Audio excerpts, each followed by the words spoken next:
Let's get this sports podcast party started, all right?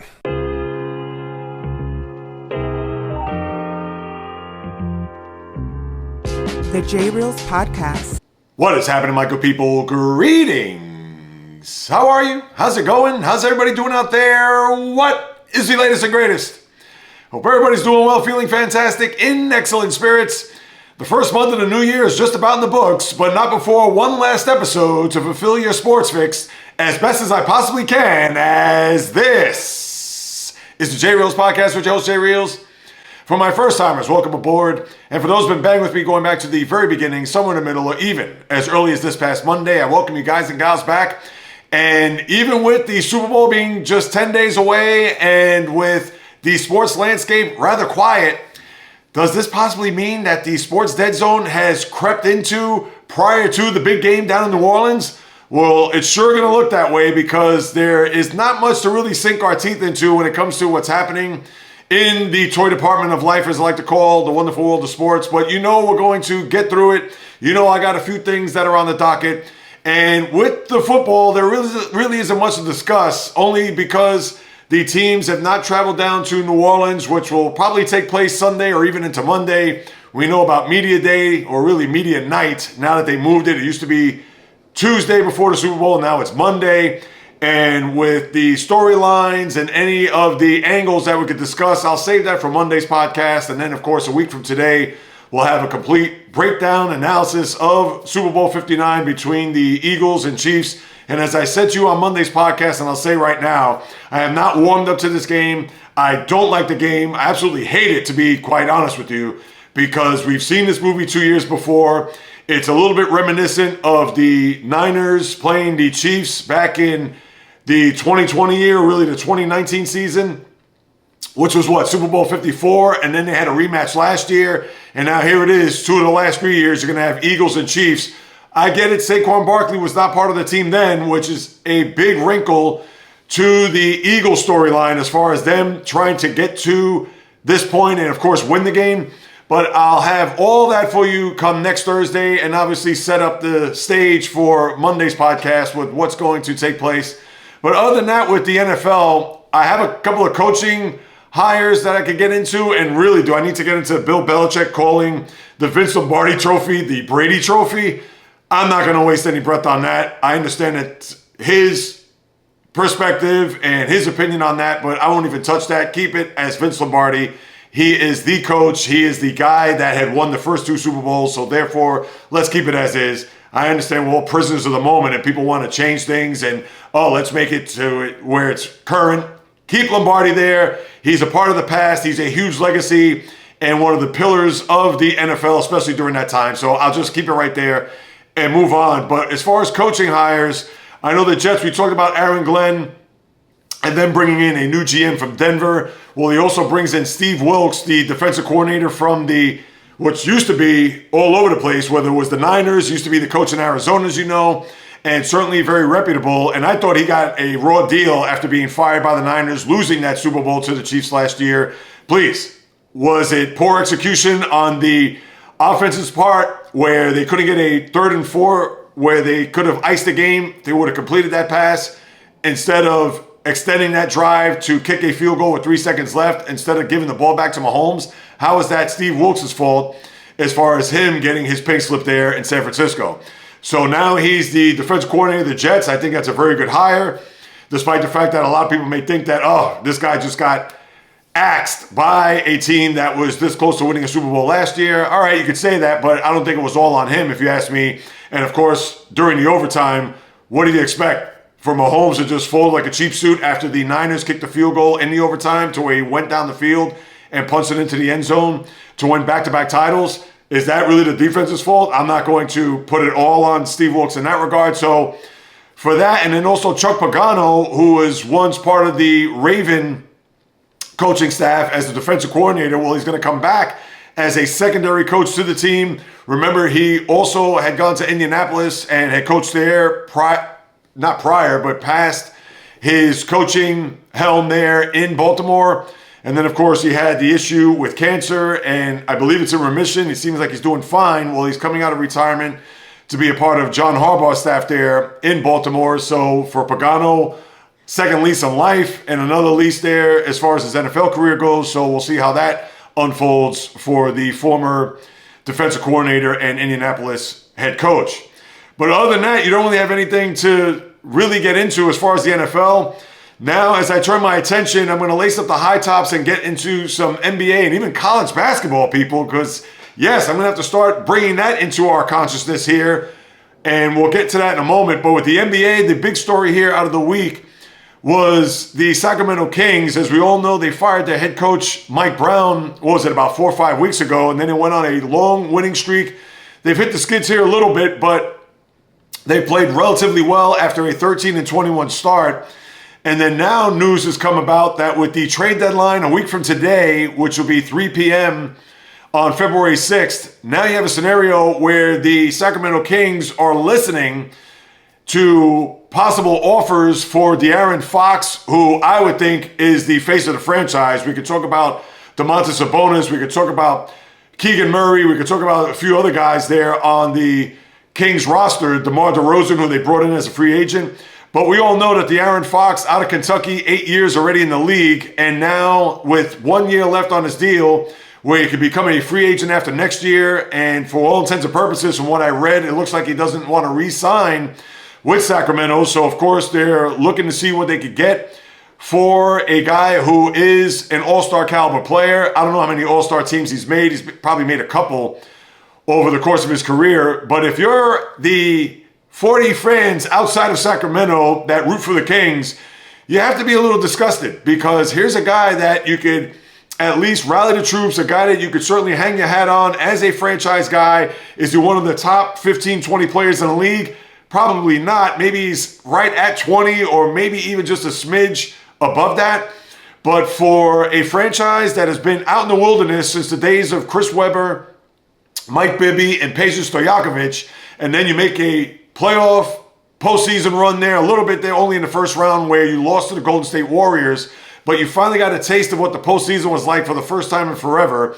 And then last year you fall short, and then this year, although the slow start, but now playing better to where you're part of at least the play-in tournament, and now you're going to have this hanging over the franchise to where they're thinking about trading De'Aaron Fox. And how I look at it is that why? Why don't you do your best to extend him? And even though I understand that it's risky business for a franchise that if he does not want to sign or extend this contract after next year, that now you're going to have to deal him with an expiring contract, which certainly would bode well for the franchise then. But I get it. They want to try to get as much as they can now, knowing that if they were to trade him at this juncture, that the team that he would be traded to will still have another year on him. So it's not as if you're getting a rental going into next year. But do what it takes. Do what you can to try to keep this player here. You do have a nice little nucleus there with Sabonis, with Murray, and then you brought in DeMar DeRozan as a veteran presence who's going to be here for another couple of years. Why not do whatever it takes to bring him back? Now, I don't know the inner workings or what's going on there as far as the front office with their player.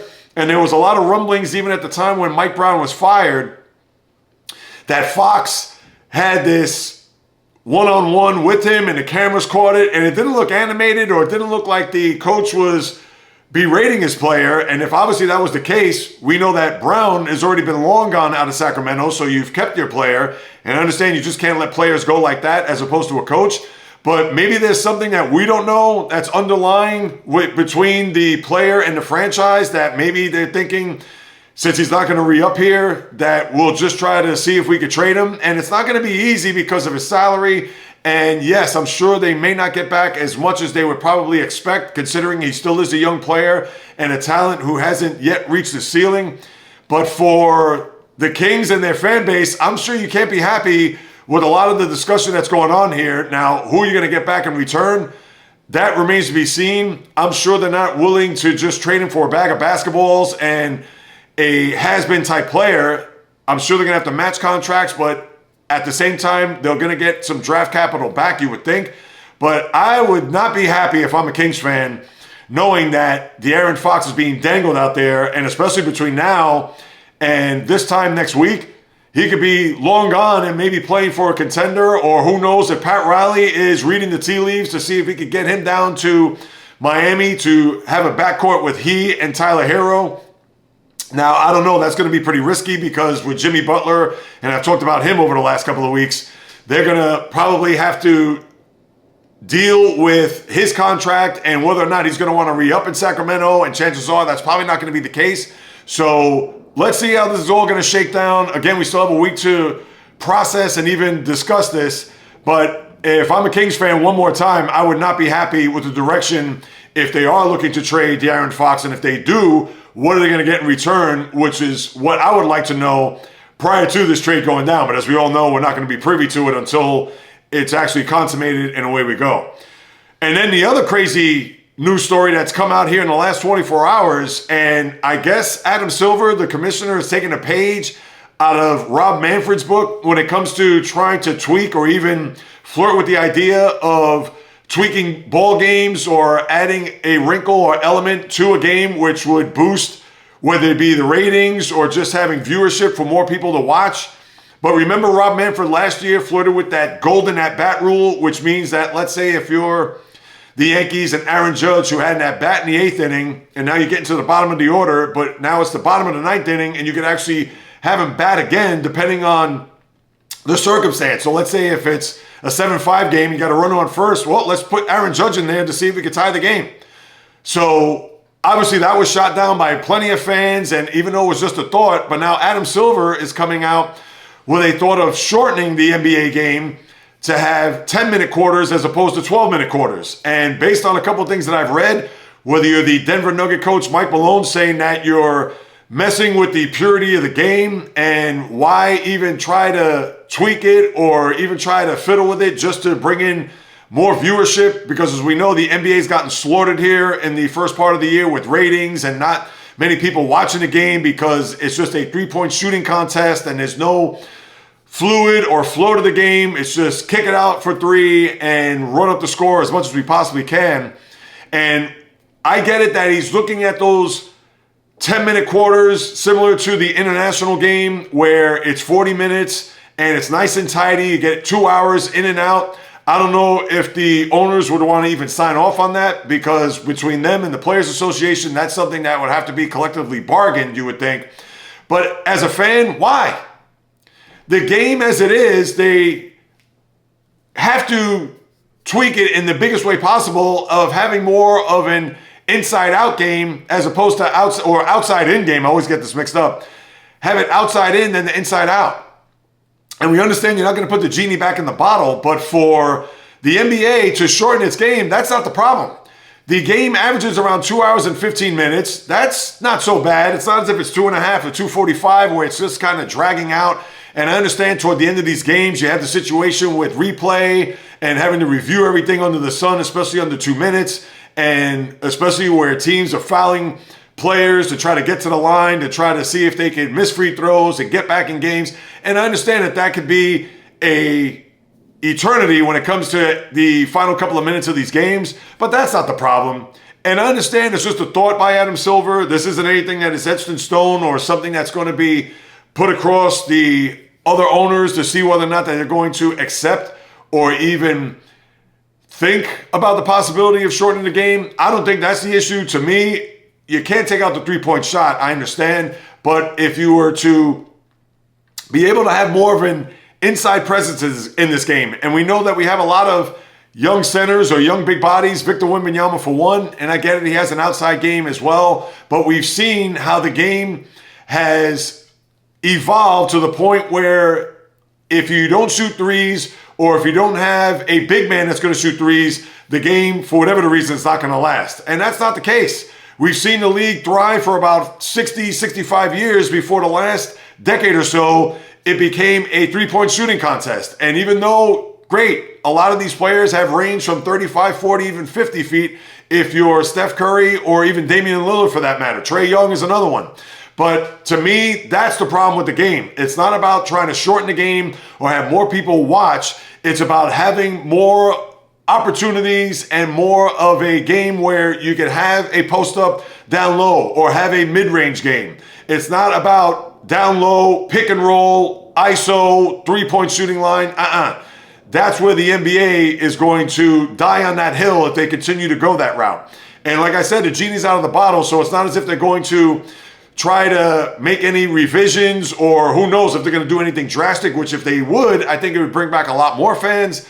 But that is the problem. Not shortening the game. They need to open up the windows, get the bad air out, and try to add some fresh air into the game where you have a guy that's going to be in the low post and use the backboard and have a little bit of a jump hook, a little bit of a repertoire for an offensive game that has just become a jump shooting behind the arc type of game. That is the big deal there with the NBA. And besides that, I don't really have anything else. I'll talk about what's happening on the schedule as far as injuries go. Anthony Davis has to be shut down for a week after he suffered an ab strain in the game against the Sixers. So for those who are going to the Garden on Saturday, where LeBron and company will visit MSG, the Saturday Showcase game on ABC, you're not going to see Anthony Davis play. So for those who are looking forward to seeing him, I understand you want to see probably LeBron more than AD, but there you go. You're not going to see Davis suited up and in uniform for Saturday night's game. And then a tough break for the Atlanta Hawks, where Jalen Johnson is going to need season-ending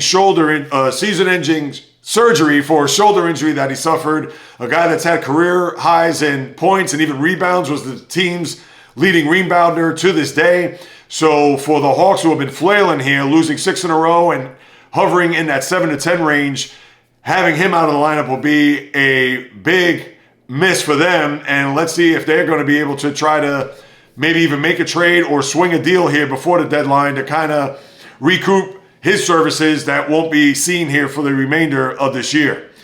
But other than that, with the NBA, there really isn't anything else to unpack.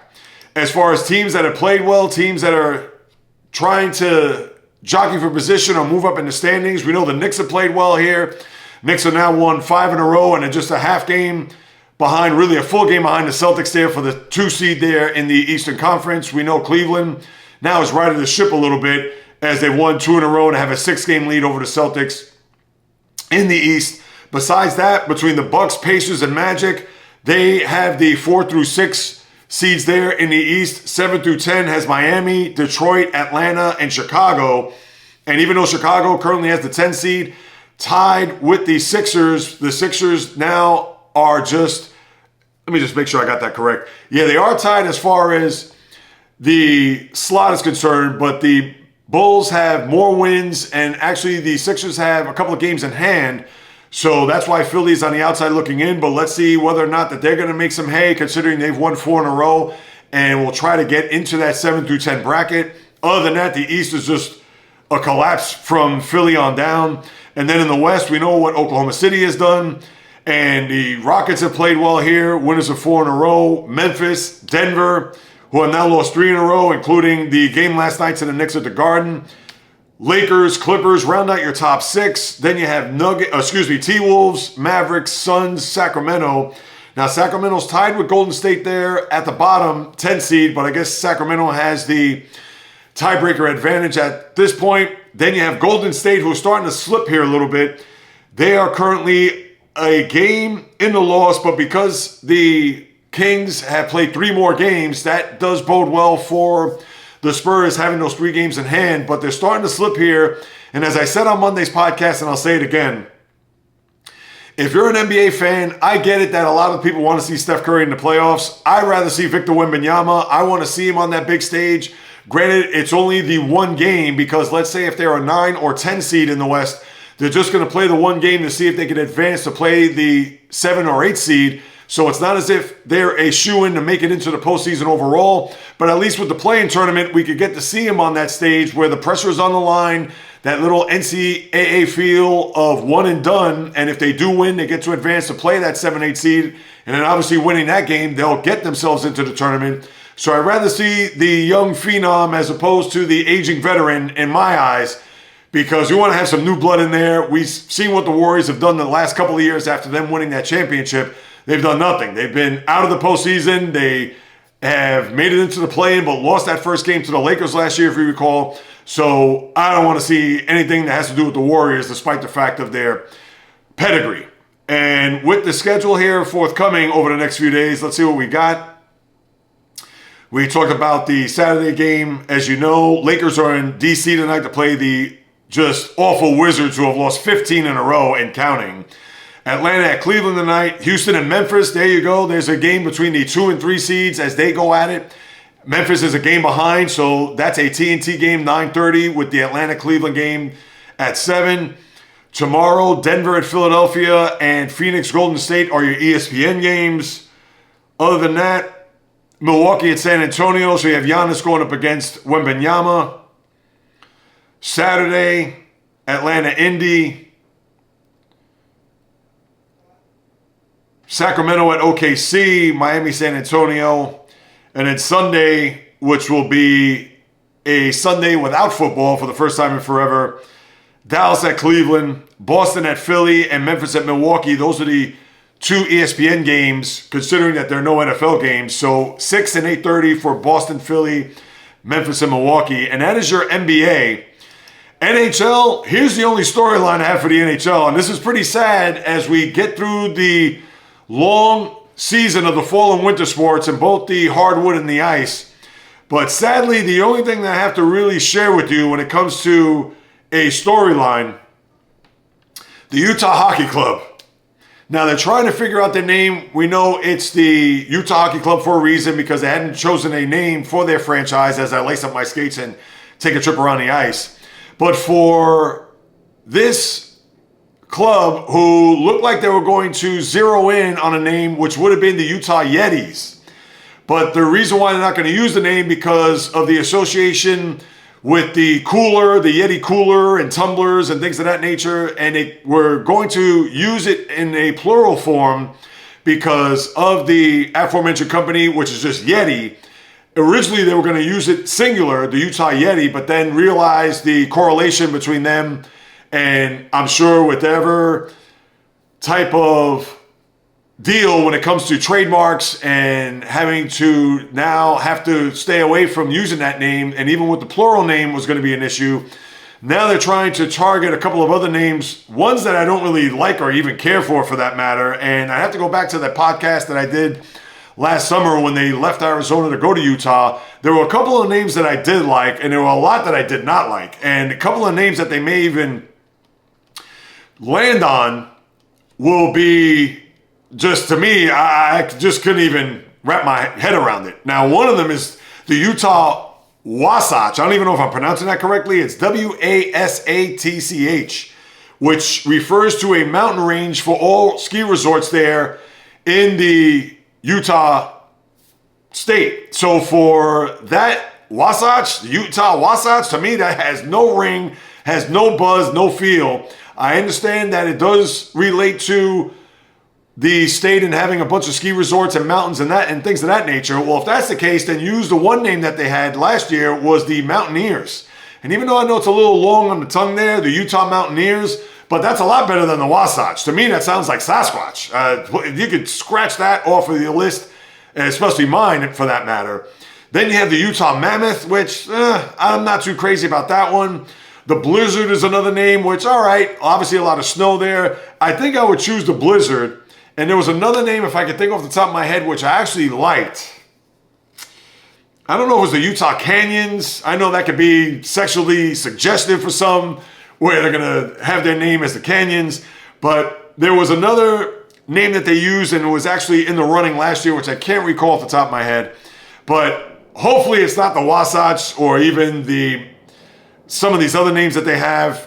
If it's going to be Mountaineers, I'm fine with that. If it's Blizzard, all right.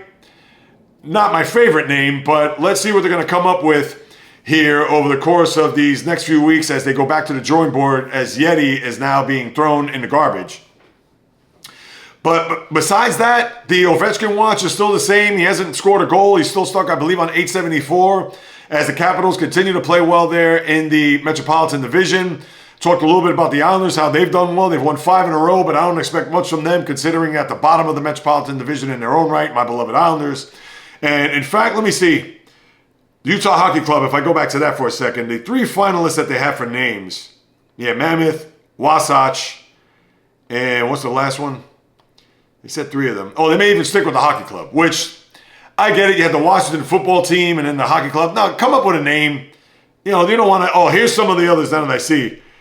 They had the Outlaws, which I did not like. Utah Outlaws? No. Then they had the Utah Venom. Seriously? To me, those are... Outlaw and Venom belong on maybe a team that's coming out of Arizona. Because you would think, Wild Wild West, you think of Outlaws, or even the Venom, you think of rattlesnakes there in the Arizona region. To me, and not to say there aren't any snakes in Utah, but to me, scratch that as well. So who knows what they come up with there. But as far as the league on a whole, again, not really much to delve into. I know the Panthers are now overtaking the Maple Leafs there in the Atlantic, and you have the Senators who have played well, and they've really shot up the Atlantic standings there as they're currently tied with the Bruins for third place. In fact, they have one more win, and they have 2 games in hand, so that's something to keep in mind there. But the Senators have certainly have overachieved here and played very well, so you have to keep in mind of what they may do here throughout the rest of the year, and especially with the trade deadline, which is not until March. But for the Senators playing well, keep an eye on them. The Lightning have fallen back to the pack big time, and it looks like the Lightning, a team that we have seen here, especially in this decade, win a couple of Stanley Cups, went to a third, fell short there, losing to Colorado, and then now the last couple of years have not played well and have been pretty much one and done in the postseason. So you have to wonder whether or not that window is really starting to close unless they make a trade for a big-time player. But we all know that with Mikhail Sergachev being traded and Steven Stamkos leaving and a lot of that old guard of the team who are still there, the Nikita Kucherovs and even the Victor Hedmans of the world and the Andrei Vasilevskis who have been there for those cup runs, now you have to wonder, a little long in the tooth, is it time for them to maybe retool or if not rebuild? Keep that in mind as they're currently 5th place, only just a point behind both the Bruins and the Senators. So it's not as if they've fallen off completely, but considering their body of work and what they've done here over the last, not even half decade, you even could go back a decade when this whole thing started, when Hedman was part of the team, making it to a Stanley Cup final in 2015 before losing to the Blackhawks. So something just to keep in your mental Rolodex there as far as the Lightning are concerned. But for the Capitals continuing to play well, and how about the Edmonton Oilers out west? They have caught the Vegas Golden Knights there, tied at 67 points at the top of the Pacific. So let's see if Edmonton, which will keep them in line for a 2 seed in the Western Conference, as of right now, we understand there's still plenty of hockey to be played. You still have about 30 plus games to go, depending on which team you are. And then Winnipeg, as we all know, leading the Central Division and the Western Conference with 73 points. And that actually is tied with the Capitals for the most points there in the sport. We understand that the President's Trophy is a little taboo because the winner of the President's Trophy, more often than not, does not win a Stanley Cup or even get to a Stanley Cup final. So we have to take that into consideration as well. But for Winnipeg, the Stars playing well as they try to inch closer to the Winnipeg Jets. They're 8 points behind them. The Wild 1 point behind the Stars. And that's pretty much what you have. I wish I had more to say. Carolina, the Devils, 2 points separated by those teams, but they are 7 and 9 points behind the Capitals. NHL, it's that time of year where, although we're going to have to speak more about what's going on, but at the same time, because it's a long season, because you haven't reached the All-Star breaks in either of those sports, yeah, this is going to be part of those stretch, or a stretch, where there really isn't much there to unpack. So as I pivot from there, and I know I didn't lump this with the NBA to kind of keep it in the hardwood, but I wanted to separate it because this is really going to be the first time I'm talking about college basketball as I go back to lacing my high tops. But with college basketball now, as we're 7 weeks from today, and I understand that's not including the first 4, which will start 2 days prior to that, but 7 weeks, which will be March 20th, and that will be the first day of spring. Woo, hallelujah. Not that I want to rush time, not that I want to wish it away, but just the thought of March Madness and the thought of March 20th, knowing that spring will officially be here, certainly just warms the heart on the inside, but we still have plenty of time between now and then. But with the college basketball, as it is right now, as I talked about, if not on Monday's podcast, maybe a little bit on Thursday's podcast, when we look at the landscape, and it's interesting when you check the top 25, 7 of the top 14 teams, so just think about that, and 4 of 8 are from the SEC. And when you think about that, you kind of get a feel of, wait a second, isn't the SEC in college football more of a dominant conference, which we all know it is, more so than the SEC in college basketball? Well, it absolutely 1,000% is when we talk about college football and college basketball. But be that as it may, this year, the SEC has got a tremendous boost because, like I mentioned, 7 of the 14 teams in the top 25 are part due to SEC teams. So whether that's Auburn, who's currently number 1 overall in the country, led by their coach Bruce Pearl and their talented their talented guard in a one, Johnny Boone. Make sure I get his name properly because you know me with these names, people. Oh, Johnny Broom. I got it off by a couple of consonants. So for Auburn, who right now, and I understand that the number 1 ranking in the country has flip-flopped here a little bit. Maybe not so here in recent memory. Of course, you know Duke is hovering there. More so that's an ACC team, as we all know. But for Auburn, let's see if they're going to have legs to go into a deep run, especially with that head coach who knows his way around the tournament, but certainly has not had the big-time success there as far as winning a national championship. Well, of course, you have Alabama, you have Florida, you have Tennessee, you have Kentucky, Texas A&M, Mississippi State, and those are the teams there that are part of that top 14. And for them to make hay, and think about Kentucky without John Calipari, as we all know, has gone to Arkansas, and they haven't missed a beat, playing relatively well. All right, they're ranked 12th in the nation, but still, Kentucky, who's usually hovering around the top 2 or 3 in the country, you still can't discount the job that Kentucky has done here, even without Calipari and even without their success here, as we know, over the course of the last decade plus, when he was the coach of the team.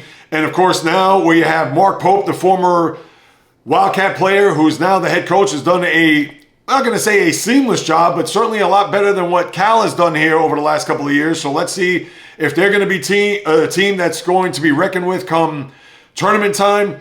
But when we take a look here throughout the course of this last week, I know here in New York, St. John's is now back on the map. They are now 15th in the nation. They haven't been in the top 25 in forever. You may have to go back to those Mike Jarvis teams there in the late 90s with the Eric Barkley and even Ron Artest teams that made it into the tournament. But Rick Pitino, who has done wonders there, and for St. John's, again, to be put back on the map. Let's see if they're going to have any legs here. There hasn't been much of a buzz, I will say. I know a lot of it is about the Knicks at this current moment. Hockey, not so much, especially with the football. Obviously, long gone with the Jets and Giants, and even with new coaches coming in with the Jets, and who knows what's going to happen with Aaron Rodgers.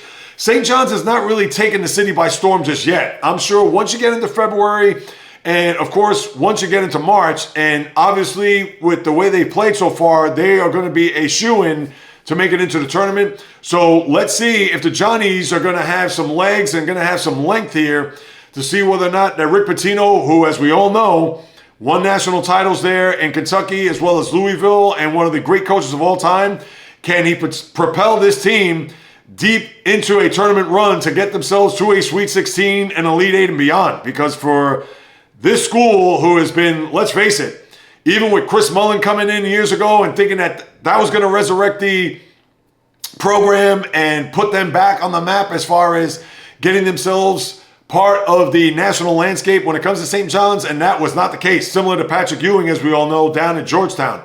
But Pitino, now that he's certainly rallied the troops and has gotten himself part of the city mix, being here in his second year as coach of the Red Storm, I would not be surprised if they have it in them to go deep. Now, we have to see what the matchups are going to be, and of course, once we get into the whole bracketology scenario in the middle of March. But I had to give St. John's props because they beat my Hoyas there the other day, Georgetown, and they beat them at the Garden there earlier this month, as well as now down in the nation's capital. So I had to throw them some bouquets, knowing that the St. John's Red Storm, at least for right now, seem to be back. And I don't know if a three-peat is in store, pun intended, for the team that plays in Storrs, Connecticut, that being the two-time national defending champs, the UCONN Huskies. As we've seen here, they're 14-6. They're currently ranked 25th in the nation. They had to fight it out against DePaul yesterday, who finally won a conference game for the first time in forever. And who did they beat in the process? No shock, Georgetown. But for Danny Hurley, we could take his antics aside. We know how great of a head coach he is. But it looks like for him to come back to Connecticut, to UConn, and thumb his nose at the Laker job, where a lot of people thought that he probably would have been coaching LeBron and AD at this point, but he said, he has something special there in UConn, knowing that he's going to do something that hasn't been done in forever. To win 3 straight, you have to go back to the days of John Wooden for a team that was a juggernaut and a dynasty in its own right. And that's not to say that they're not going to have maybe some success here in the upcoming tournament. But I don't think, with them being 14-6 right now and currently 25th in the nation, and we understand that anything can happen come tournament time, but I would think as a right this second, it's safe to say that a three-peat looks like it's going to be out of the question there for Danny Hurley and company. So you have that scenario. And then as far as some of the things that have happened this week, I know you had Iowa State lose a crusher there to Arizona. I don't know if you saw the end of that game, but down 70-67, where Arizona had to really chuck up a Hail Mary, a wing and a prayer, where Caleb Love, the former North Carolina guard, had a 60-foot shot that went in, tied the game, and then they won it in overtime to beat the Cyclones. So who knows where Iowa State's going to fall as far as the rankings. Big picture, they should be fine, and I think they will be fine considering they're ranked 3rd in the country.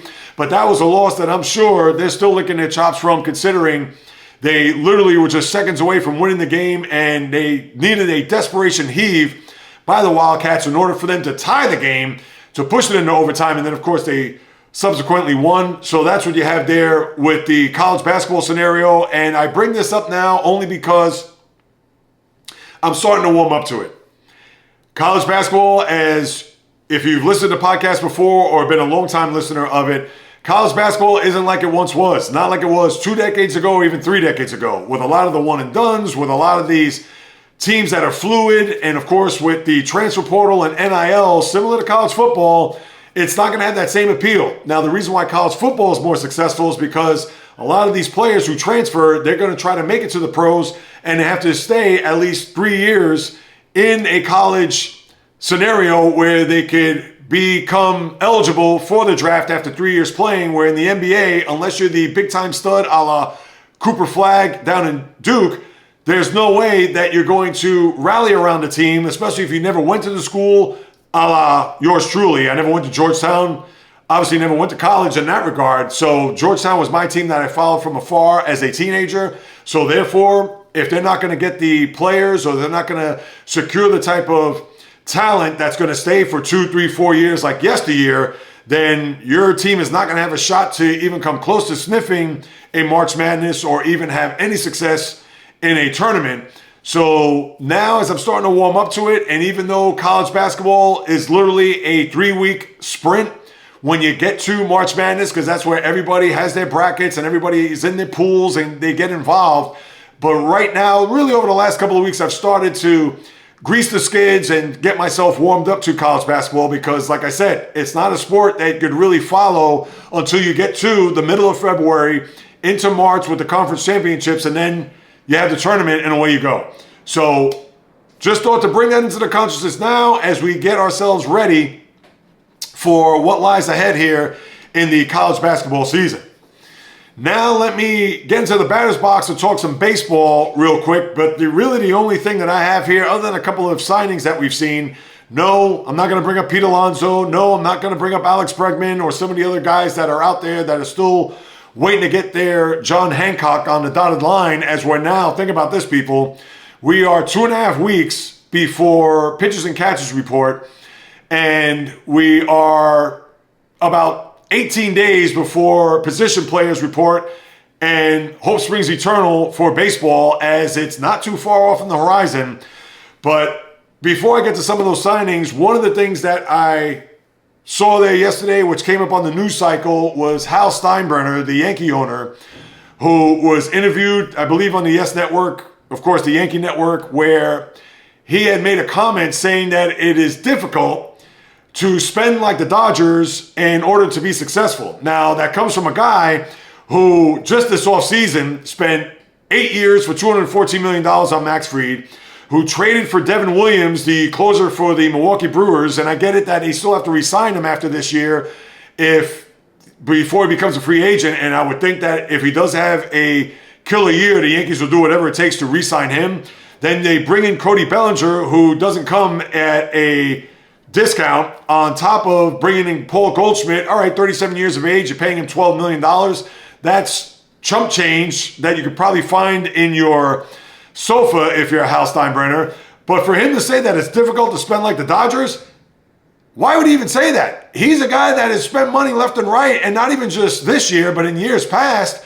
And I understand that was more his father there in 2009 with CC Sabathia, AJ Burnett, and Mark Teixeira, but that was more Hal and Hank taking the reins there because, as we all know, George pretty much had not really been involved day to day with the operation of the Yankee team as it is. But for Hal to say that, it's almost as if he's sounding like a small market team. Like, it's difficult to spend like the Dodgers.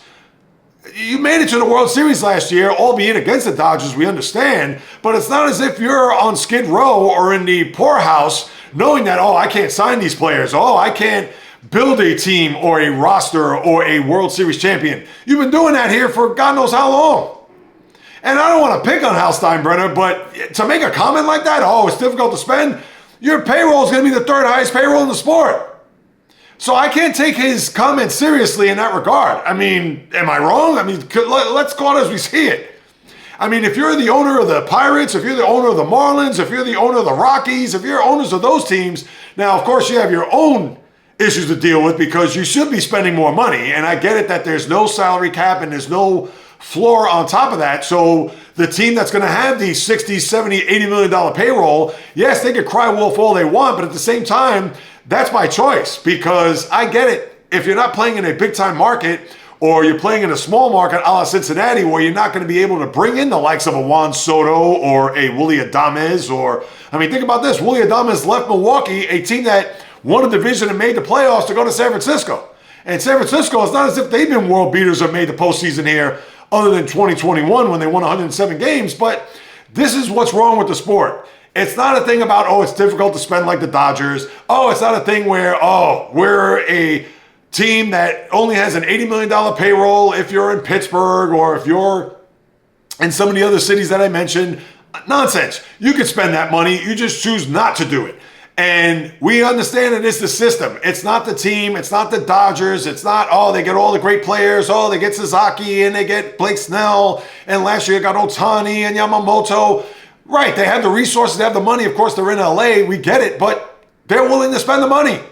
Just like Hal Steinbrenner is willing to do the same thing, knowing that his team was a few games short from winning a World Series. So in order for them to compete and keep up with the Joneses like the Dodgers, what does he have to do? Spend money. So for him to come out and say the difficulty, you just have to go in one ear and out the other when it comes to that.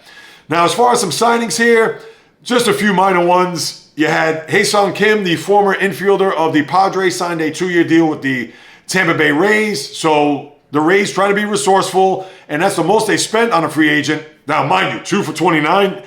You would think that for other teams, that is literally a pittance. But we know Tampa Bay, they've been very resourceful. Other than last year, this was the first year where they did not have success, whether winning a division or qualifying for the postseason. But they bring in Kim for a guy that can play some infield, has a decent stick, although his numbers have declined here over the last couple of years. So Tampa signs him. Carlos Estevez, the former closer of the Angels and then the Phillies, signs a 2-year deal with the Kansas City Royals. So look at that. Hey, speaking of a small market team, the Royals spending. Now, they had success last year. They did come in as a wild card, won a series before losing to the Yankees, but this is what I mean. They're going to sign the Carlo Estevezes of the world and not sign the Tanner Scotts, who got a 4-year, $72 million deal by who? Oh, yes, the Dodgers. So for Estevez, the last time we saw him, he was giving up a grand slam to Francisco Lindor in the division series. So I'm sure the Philly fan is probably saying good riddance because that's the last image that they have of Estevez in a Philly uniform. And then speaking of the Mets, they re-signed Ryne Stanek for 1 year to shore up that bullpen, where they signed A.J. Minter, a lefty, as we know, formerly of the Braves. And obviously you have Edwin Diaz there at the back of the bullpen. Who knows what the Mets are going to do about Pete Alonso, which I'm not going to go there. You'll have to listen to the previous couple of podcasts in order for me to wax poetic on that. And until he signs somewhere, then I'll really get into it, whether he stays with the Mets or not. But that's what you have there with the baseball. I know there's a UFC bout on Saturday, but it's at noon, I believe, with Israel Adesanya, who I've talked about in the past. So if it's going to be at noon, maybe it's somewhere in another part of the world. Obviously, it's not going to be in Vegas, or at least I don't think it's going to be. Well, for my edification, I should probably have brushed up on that to see where that fight is going to take place. But you would think if it's going to be 12 noon here, Eastern time, it's probably going to be somewhere overseas. You would think. So I'm sure it's about that the UFC, the Dynamo UFC fight fan would watch. But because it's not a marquee Saturday night 11, whether it's on pay-per-view or ESPN Plus, whatever, I believe the bout is on ESPN Plus. But who knows? I only bring it up because if anything happens over the course of the weekend, a big upset or something crazy that comes from that bout, I'll be sure to bring it up. But if not, it's no harm, no foul. And besides that, people, that's it. That's what I got. Look at this, about 50 minutes is this podcast, but that's all right because you know that I'm always going to bring whatever energy and passion to whatever that the sports landscape has to offer to share with you. And with that, I thank you for stopping by, carving out precious time out of your day to listen to what it is I have to say about what goes on in the wonderful world of sports. If you haven't done so, please subscribe, rate, review. Apple, Spotify, the YouTube channel at JAYREELZ, where you'll get the visual as well as the audio, depending on whatever it is that you like. Whether you take me out shopping, or if you go on a run, or to the gym, or running errands, or if you're just cleaning the apartment. If you listen to me on Spotify, great. But if you're sitting at your desk and you want to pop it up on your phone or your laptop or tablet, please do so. Spotify as well. Of course, the YouTube channel at JAYREELZ.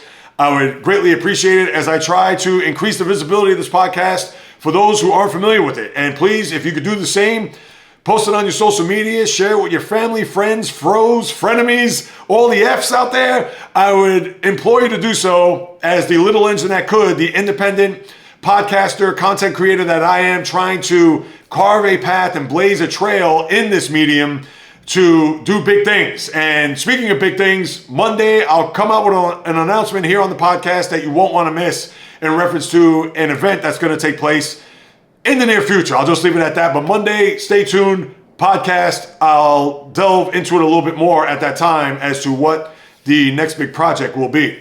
And if you want to hit me up with a question, comment, or suggestion, or follow any of the socials with the latest and greatest of what's happening, of course, on YouTube at JAYREELZ, Instagram, TikTok, Facebook, the JAYREELZ Podcast, Twitter, JAYREELZ1, just a number, or the old-fashioned way, the JAYREELZ Podcast at gmail.com. I'll be more than happy to follow up with you guys and gals, because whether you do or do not know, this is what I love to do, people. If you couldn't tell, even with the lack of sports that's been taking place, you know that it doesn't matter what time, what area, it doesn't matter. I will always have nothing but fervor, passion, fire, energy, fury, as long as I'm sitting in front of this microphone or camera with my thoughts, opinions, critiques, praise, analysis, feelings on anything and everything that happens on the world of the diamond, ice, gridiron, hardwood, golf course, racetrack, tennis court, boxing ring, octagon, you name it. From my lips to your ears, from my heart to your soul, from where I am to wherever you are, the JAYREELZ Podcast always comes correct, direct, and in full effect. From the South Bronx, the South Beach, the South Central, the South Pacific, and all points beyond, peace, love, and God bless everybody. And until next time on the JAYREELZ Podcast, on the flip, baby.